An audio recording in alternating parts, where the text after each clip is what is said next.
Week 2 of class begins by identifying your policy analysis topic. I know that last week you gave me an introduction to how policy had impacted your personal practice. For some of you, it was easy to say numerous policies that had impacted practice. And for others, it was a little more difficult.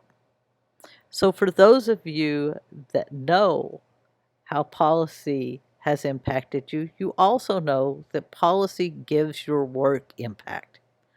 This class will provide you with the tools and skills to give your work in your DMP or PhD program impact. The ability to influence policy helps you to control your own future, to drive the agenda, and to change policy that can make your research have greater impact and address practice issues that limit your practice or adversely influence the quality of care. For your policy analysis paper, if you are a DMP or an MSN student, it would be advisable to research the APRN scope of practice in Missouri or in a state in which you want to live, and how that scope of practice impacts healthcare and the system, and to prepare an analysis on the topic.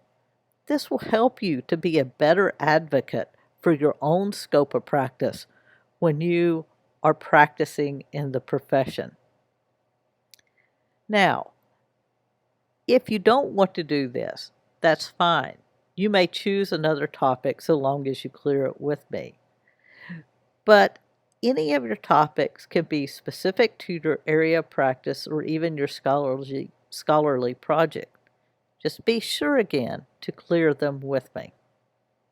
PhD students should relate the policy analysis to your broad area of research, or how a policy impacts healthcare research. If any of you want to do something unrelated to these areas, please feel free to discuss the idea with me for prior approval.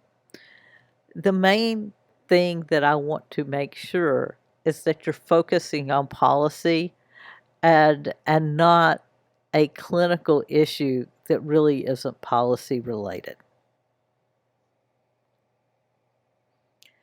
It was my pleasure to read your work from week 1 and to hear how policy had impacted you and your practice.